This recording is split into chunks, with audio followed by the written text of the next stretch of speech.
Chapitre 2. Une vitre disparaît. Il s'était passé près de 10 ans depuis que les Dursley avaient trouvé au saut du lit leur neveu devant la porte. Mais Privet Drive n'avait quasiment pas changé.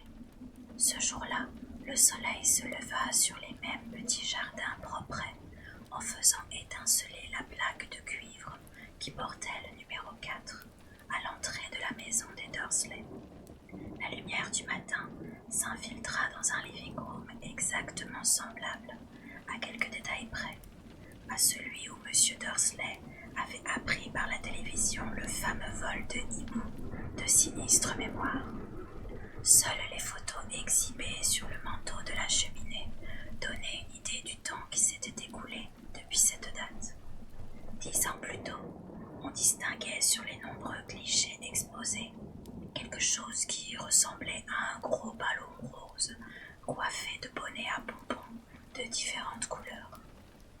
Mais Dudley Dursley n'était plus un bébé et à présent, les photos montraient un gros garçon blond sur son premier vélo, sur un manège de fête foraine, devant un ordinateur en compagnie de son père ou serré dans les bras de sa mère qui le couvrait de baisers. Rien dans la pièce ne laissait deviner qu'un autre petit garçon habitait la même maison. Et pourtant, Harry Potter était toujours là, encore endormi pour le moment, mais plus pour longtemps. Car sa tante Pétunia était bien réveillée, et ce fut sa voix perçante qui rompit pour la première fois le silence du matin. « Allez debout, immédiatement !» Harry se réveilla en sursaut. Sa tante tambourina à la porte. « Vite, debout !» hurla-t-elle de sa voix suraiguë.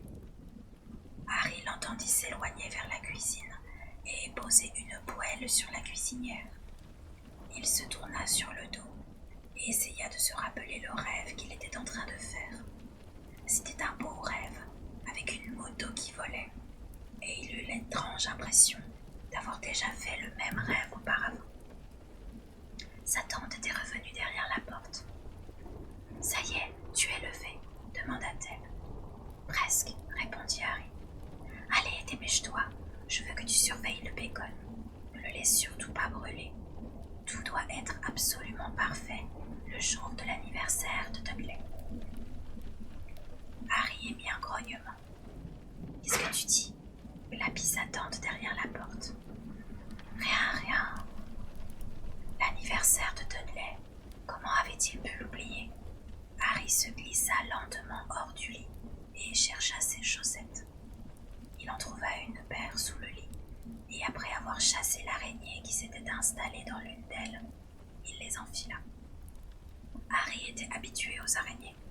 Le placard sous l'escalier en était plein. Or, c'était là qu'il dormait. Lorsqu'il eut fini de s'habiller, il sortit dans le couloir et alla dans la cuisine. La table avait presque entièrement disparu sous une montagne de cadeaux. Apparemment, Dudley avait eu le nouvel ordinateur qu'il désirait tant, sans parler de la 2e télévision et du vélo de course.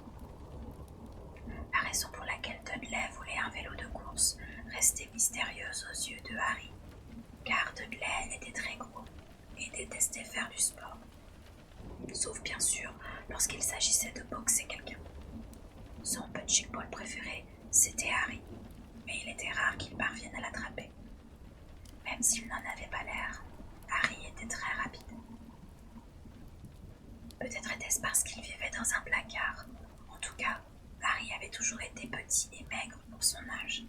Il paraissait d'autant plus petit et maigre qu'il était obligé de porter les vieux vêtements de Dudley, qui étaient à peu près 4 fois plus gros que lui. Harry avait un visage mince, des genoux noueux, des cheveux noirs et des yeux d'un vert brillant. Il portait des lunettes rondes qu'il avait fallu rafistoler avec du papier collant à cause des coups de poing que Dudley lui avait donnés sur le nez. La seule chose que Harry aimait bien dans son apparence physique, c'était la fine cicatrice qu'il portait sur le front et qui avait la forme d'un éclair. Aussi loin que remontaient ses souvenirs, il avait toujours eu cette cicatrice, Et la première question qu'il se rappelait avoir posée à sa tante, c'était « Comment lui était-elle venue ?» Dans l'accident de voiture qui a tué tes parents, avait-elle répondu. Et ne pose pas de questions. Ne pose pas de questions. C'était la première règle à observer si l'on voulait vivre tranquille avec les Dursley. L'oncle Vernon entra dans la cuisine au moment où Harry retournait les tranches de bacon dans la poêle. « Va te baigner !» aboya M. Dursley en guise de bonjour. Une fois par semaine environ, l'oncle Vernon levait les yeux de son journal pour crier haut et fort que Harry avait besoin de se faire couper les cheveux. Harry s'était fait couper les cheveux plus souvent que tous ses camarades de classe réunis, mais on ne voyait pas la différence. Ils continuaient à pousser à leur guise, c'est-à-dire dans tous les sens. Harry était en train de faire cuire les œufs au plat lorsque Dudley arriva dans la cuisine en compagnie de sa mère. Dudley ressemblait beaucoup à l'oncle Vernon. Il avait une grosse figure rose, un cou presque inexistant, des petits yeux bleus humides et d'épais cheveux blonds qui s'étalaient au sommet de sa tête épaisse et grasse. La tante Pétunia disait souvent que Dudley avait l'air d'un chérubin, et Harry disait souvent qu'il avait l'air d'un cochon avec une perruque. Harry essaya de disposer sur la table les assiettes remplies d'œufs au bacon, ce qui n'était pas facile en raison du peu de place qui restait. Pendant ce temps, Dudley comptait ses cadeaux. Lorsqu'il eut terminé, ses joues s'affaissèrent. 36, dit-il en levant les yeux vers ses parents. Ça fait 2 de moins que l'année dernière. Mon petit chéri, tu n'as pas compté le cadeau de la tante Marge. Regarde, il est là, sous ce gros paquet que papa et maman t'ont offert. D'accord, ça fait 37, dit Dudley qui menaçait à devenir tout rouge. Harry, qui sentait venir une de ces grosses colères dont Dudley avait le secret, s'empressa d'engloutir ses œufs au bacon avant que l'idée ne vienne à son cousin de renverser la table. De toute évidence, la tante Pétunia avait également senti le danger. « Et nous allons encore t'acheter 2 autres cadeaux, dit-elle précipitamment, quand nous sortirons tout à l'heure. Qu'est-ce que tu en dis, mon petit agneau? 2 autres cadeaux, ça te va ?» Dudley réfléchit un bon moment. Apparemment, c'était un exercice difficile. Enfin, il dit lentement. « Donc, j'en aurai 39, mon canard adoré, dit la tante Pétunia. Bon, dans ce cas, ça va. Dudley se laissa tomber lourdement sur une chaise et attrapa le paquet le plus proche. L'oncle Vernon eut un petit rire. Le petit bonhomme en veut pour son argent, comme son père. C'est très bien, Dudley, dit-il en débouriffant les cheveux de son fils. À ce moment, le téléphone sonna et la tante Pétunia alla répondre pendant que Harry et l'oncle Vernon regardaient Dudley déballer le vélo de course, un caméscope, un avion radiocommandé, 16 nouveaux jeux vidéo et un magnétoscope. Il était occupé à déchirer le papier qui enveloppait une montre en or lorsque la tante Pétunia revint dans la cuisine, l'air à la fois furieux et inquiet. Mauvaise nouvelle, Vernon. Mrs. Figg s'est cassé une jambe. Elle ne pourra pas le prendre, dit-elle en montrant Harry d'un signe de tête. Horrifié, Dudley resta bouche bée. Harry, lui, sentit son cœur bondir de joie. Chaque année, le jour de l'anniversaire de Dudley, ses parents l'emmenaient avec un ami dans des parcs d'attractions, au cinéma ou dans des fast-foods où il pouvait se gaver de hamburgers. Et chaque année, on confiait Harry à Mrs. Figg, une vieille folle qui habitait un peu plus loin. Harry détestait aller là-bas. Toute la maison sentait le chou et Mrs. Figg passait son temps à lui montrer les photos de tous les chats qu'elle avait eus. « C'est malin, » dit la tante Pétunia en jetant un regard furieux à Harry, comme si c'était lui qui était responsable de la situation. Harry savait bien qu'il aurait dû éprouver un peu de compassion pour cette pauvre Mrs. Fig, mais ce n'était pas facile, car il pensait surtout qu'il s'écoulerait encore une année entière avant qu'il soit obligé de regarder à nouveau les photos de Pom-Pom, Patounet, Miss Tigris et Mignonnette. On pourrait peut-être téléphoner à Marge, suggéra l'oncle Vernon. Ne dis pas de bêtises, Vernon, tu sais bien qu'elle déteste cet enfant. Les Dursley parlaient souvent de Harry de cette façon, en faisant comme s'il n'était pas là, ou plutôt comme s'il était un être dégoûtant, une sorte de limace, incapable de comprendre ce qu'il disait. Et ton amie, comment s'appelle-t-elle déjà Ah oui, Yvonne. Elle est en vacances à Majorque, répliqua sèchement la tête Pétille. Vous n'avez qu'à me laisser ici, intervint Harry plein d'espoir. Pour une fois, il pourrait regarder ce qu'il voudrait à la télévision et peut-être même essayer l'ordinateur de Dudley. On aurait dit que la tante Pétunia venait d'avaler un citron entier. C'est ça, grinça-t-elle, et quand nous reviendrons, la maison sera en ruine. Je ne ferai pas sauter la maison, assura Harry, mais il ne l'écoutait plus. Nous pourrions peut-être l'emmener au zoo, dit la tante Pétunia, et le laisser dans la voiture en nous attendant. La voiture est toute neuve, pas question de le laisser tout seul dedans, trancha M. Dursley. Dudley se mit à pleurer bruyamment. En fait, il ne pleurait pas pour de bon. Il y avait des années qu'il ne versait plus de vraies larmes, mais il savait que dès qu'il commençait à se tordre le visage en gémissant, sa mère était prête à lui accorder tout ce qu'il voulait. « Mon Dudley-nouché adoré, ne pleure pas. Maman ne va pas le laisser gâcher ta plus belle journée, » s'écria Madame Dursley en le serrant dans ses bras. « Je veux pas qu'il vienne, » hurla Dudley d'une voix secouée de faux sanglots. « Il gâche toujours tout. » Dudley adressa alors à Harry un horrible sourire entre les bras de sa mère. Au même moment, la sonnette de la porte d'entrée retentit. « Oh mon Dieu, les voilà !» dit précipitamment la tante Pétunia. Un instant plus tard, Pierce Polkiss, le meilleur ami de Dudley, entra dans la maison en compagnie de sa mère. Pierce était un garçon efflanqué, avec une tête de rat. Quand Dudley tapait sur quelqu'un, c'était toujours lui qui tenait par derrière les mains de la victime pour l'empêcher de se défendre. Dudley cessa aussitôt sa comédie. Une demi-heure plus tard, Harry, qui n'en croyait pas sa chance, était assis à l'arrière de la voiture des Dursley, en compagnie de Pierce et Dudley. Pour la première fois de sa vie, il allait visiter le zoo. Son oncle et sa tante n'avaient pas trouvé d'autre solution que de l'amener avec eux, mais avant de partir, l'oncle Vernon avait pris Harry à part. « Je te préviens, » avait-il dit, sa grosse figure rouge, tout contre le visage de Harry. « Je te préviens que s'il se produit la moindre chose bizarre, tu ne sortiras pas de ce placard avant Noël. »« Je ne ferai rien, » assura Harry, « c'est promis. » Et l'oncle Vernon ne le croyait pas. Personne ne le croyait jamais. Le problème, c'était qu'il se passait souvent des choses étranges autour de Harry, et les Dursley refusaient de croire qu'il n'y était pour rien. Un jour, la tante Pétunia, fatiguée de voir Harry sortir de chez le coiffeur avec la même tête que s'il n'y était pas allé du tout, avait pris une grosse paire de ciseaux et lui avait coupé les cheveux si courts qu'il en était devenu presque chauve.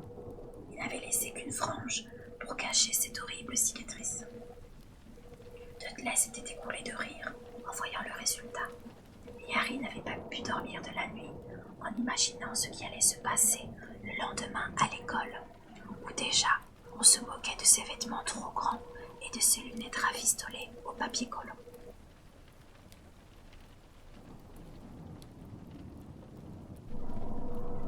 Au matin cependant, il s'était aperçu que ses cheveux avaient repoussé tels qu'ils étaient avant que la tante Pétunia ne les coupe. Il avait été puni une semaine de placard sans sortir, malgré tous ses efforts pour essayer de leur faire admettre qu'il ne comprenait pas ce qui avait bien pu se passer. Une autre fois, la tante Pétunia avait voulu le forcer à mettre un vieux pull de Dudley, une horreur marron avec des pompons orange. Mais plus elle essayait de lui faire passer la tête à l'intérieur du pull, plus celui-ci rapetissait. Finalement, il s'était retrouvé réduit à la taille d'un gant de marionnette, et la tante Pétunia en avait conclu qu'il avait rétréci au lavage. À son grand soulagement, Harry, cette fois-là, n'avait reçu aucune punition.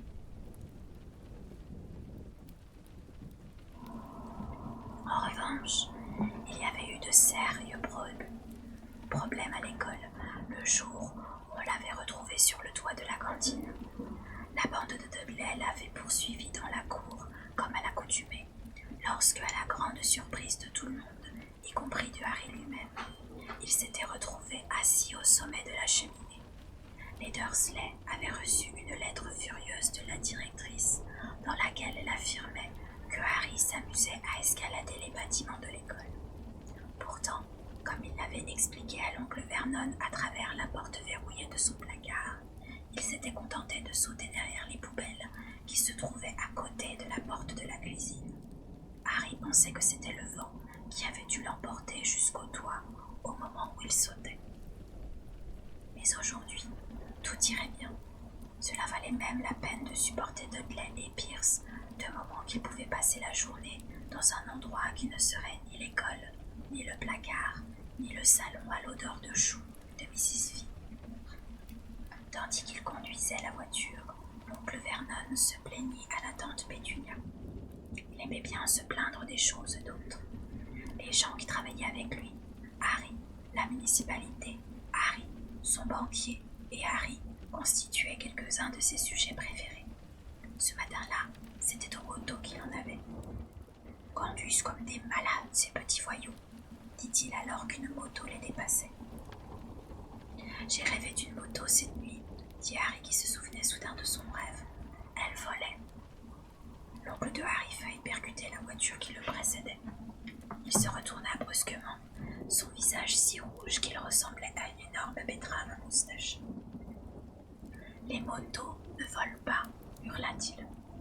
Dudley et Pierce ricanèrent. « Je le sais bien, répondit Harry, ce n'était qu'un rêve. » Mais il regretta d'en avoir trop dit. Plus encore que les questions qu'il posait, les Dursley détestaient l'entendre parler d'objets qui sortaient de leur rôle habituel, que ce soit dans un rêve ou un dessin animé, comme s'ils redoutaient qu'ils n'en tirent des idées dangereuses. C'était un samedi ensoleillé et le zoo était bondé de familles en promenade. Les Dursley achetèrent à Dudley et à Pierce de grosses glaces au chocolat. Mais avant qu'ils aient eu le temps de partir, la jeune femme souriante qui vendait les glaces avait demandé à Harry ce qu'il voulait, et ils avaient fini par lui acheter une sucette glacée au citron à bon marché. Elle n'était d'ailleurs pas si mauvaise que ça, pensa Harry tandis qu'il la léchait devant la cage d'un gorille occupé à se gratter la tête. L'animal ressemblait étrangement à Dudley, sauf qu'il n'était pas blond. Il y avait bien longtemps que Harry n'avait pas passé une matinée aussi agréable. Il prenait la précaution de se tenir un peu à l'écart des Dursley pour éviter que Dudley et Pierce, qui commençaient à se lasser des animaux, ne se consacrent une fois de plus à leur passe-temps favori, lui taper dessus. Ils déjeunèrent au restaurant du zoo, où Dudley fit une grosse colère parce que sa crème glacée aux fruits géante n'était pas assez grande à son goût. L'oncle Vernon lui en commanda une autre, et Harry fut autorisé à finir la première. Mais Harry aurait dû s'en douter.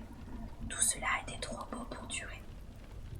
Après déjeuner, ils allèrent voir les reptiles au vivarium. L'endroit était sombre et frais, avec des cages de verre éclairées qui s'alignaient le long des murs. Derrière les vitres, on voyait toutes sortes de lézards et de serpents qui rampaient et ondulaient sur des morceaux de pierre ou de bois. Dudley et Pierce voulaient voir d'énormes cobras au venin mortel et de gros pythons capables de broyer un homme dans leur étreinte. Dudley ne mit pas longtemps à dénicher le plus grand serpent du vivarium. Il était si long qu'il aurait pu s'enrouler 2 fois autour de la voiture de l'oncle Vernon et la réduire en un petit tas de ferraille. Mais pour l'instant, ne semblait pas d'humeur à tenter ce genre d'exploit. En fait, il dormait profondément. Le nez collé contre la vitre, Dudley contemplait les anneaux luisants du reptile. « Fais-le bouger, » dit-il à son père d'une voix géniale. L'oncle Vernon tapota la vitre, mais le serpent ne bougea pas. « Recommence, » ordonna Dudley. L'oncle Vernon donna des petits coups secs sur la vitre, mais le serpent continua de dormir. « On s'ennuie ici, » marmonna Dudley en s'éloignant d'un pas traînant. Harry s'approcha alors de la cage de verre et contempla le serpent. Il n'aurait pas été surpris que le reptile soit lui-même mort d'ennui à force de rester seul dans cette cage, sans autre compagnie que tous ces imbéciles qui passaient la journée à taper contre la vitre.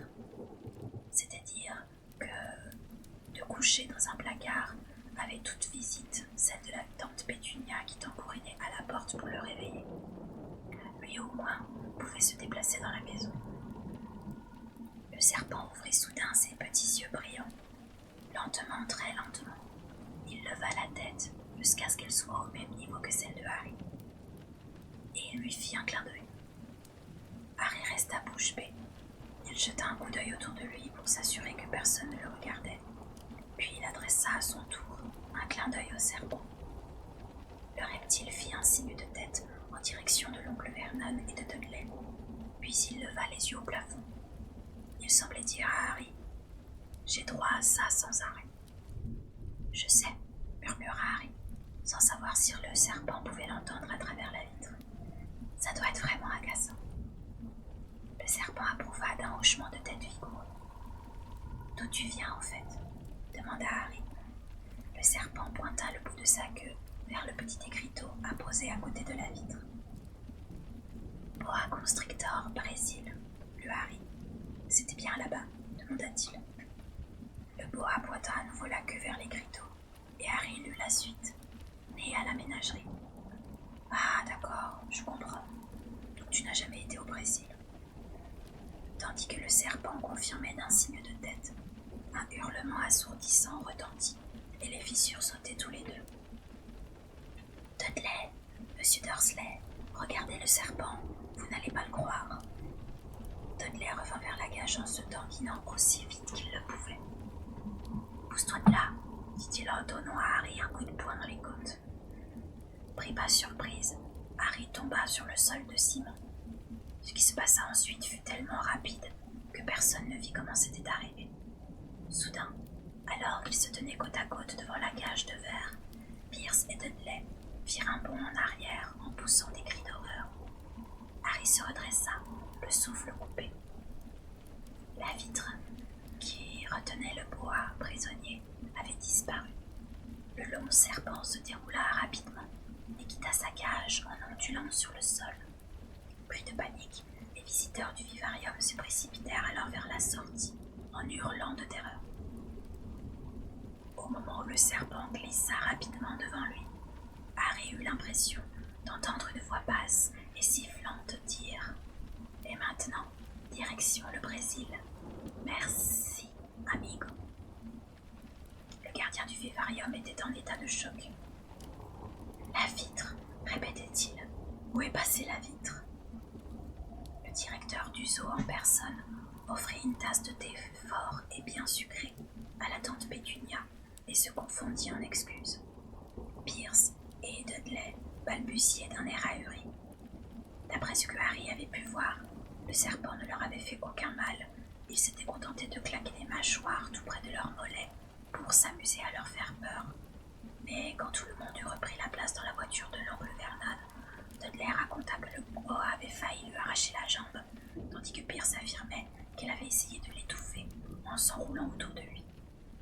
Mais le pire, pour Harry tout au moins, ce fut lorsque Pierce, qui s'était un peu calmé, dit « Harry a parlé au serpent. Pas vrai, Harry ?» L'oncle Vernon entendit que Pierce fut rentré chez lui pour s'en prendre à Harry. Sa fureur était telle qu'il pouvait à peine parler. Il parvint seulement à dire « File, placard, pas bouger, rien à manger. » Puis il s'effondra dans un fauteuil et la tante Pétunia se hâta d'aller lui chercher un grand verre de cognac. Beaucoup plus tard, Harry, allongé dans son placard, se désolait de ne pas avoir de montre. Il n'avait aucune idée de l'heure et il ne savait pas si les Dursley étaient déjà couchés. Tant qu'il ne dormait pas, il ne pouvait pas se risquer dans la cuisine pour aller chercher discrètement quelque chose à manger. Il avait passé 10 ans chez les Dursley, 10 années sinistres, depuis que ses parents étaient morts dans cet accident de voiture, alors qu'il n'était encore qu'un bébé. Il ne se souvenait pas d'avoir été dans la voiture lorsque ses parents avaient été tués. Parfois, seul dans son placard, il fouillait dans ses souvenirs pendant des heures entières. Et une étrange vision émergeait de sa mémoire. Il revoyait un éclair aveuglant de lumière verte et se souvenait d'une brûlure douloureuse sur le front. C'était sans doute le choc de l'accident, pensait-il, bien qu'il n'eût aucune idée de l'origine de la lumière verte. Il ne se rappelait rien de ses parents. Son oncle et sa tante ne lui en parlaient jamais, et bien entendu, il n'avait pas le droit de poser de questions à leur sujet. Il n'y avait même aucune photo d'eux dans la maison. Lorsqu'il était plus jeune, Harry avait souvent rêvé qu'un parent lointain et inconnu vienne le chercher et l'emmène avec lui, mais cela n'était jamais arrivé. Les Dursley étaient sa seule famille. Parfois, cependant, il lui semblait, ou peut-être était-ce un simple espoir, que des gens qu'il croisait au dehors le reconnaissaient. C'étaient d'ailleurs des gens très étranges. Un jour, un homme minuscule, coiffé d'un chapeau haut de forme violet, s'était incliné devant lui, pendant qu'il faisait des courses avec Dudley et la tante Pétunia. Après lui avoir demandé d'un air furieux s'il connaissait cet homme, la tante Pétunia s'était dépêchée de les faire sortir du magasin sans avoir rien acheté. Un autre jour, dans un bus, une vieille femme échevelée, tout habillée de vert, lui avait fait de grands signes de la main. Récemment encore, un homme chauve, dans un long manteau pourpre, lui avait serré la main dans l'arrêt, puis était reparti sans dire un mot. Le plus étrange, c'était que ces gens semblaient tous disparaître dès que Harry essayait de les regarder de plus près. À l'école, Harry n'avait pas d'amis. Tout le monde savait que la bande de Dudley détestait Harry Potter, avec ses vêtements trop grands et ses lunettes cassées, et personne n'avait envie de déplaire à la bande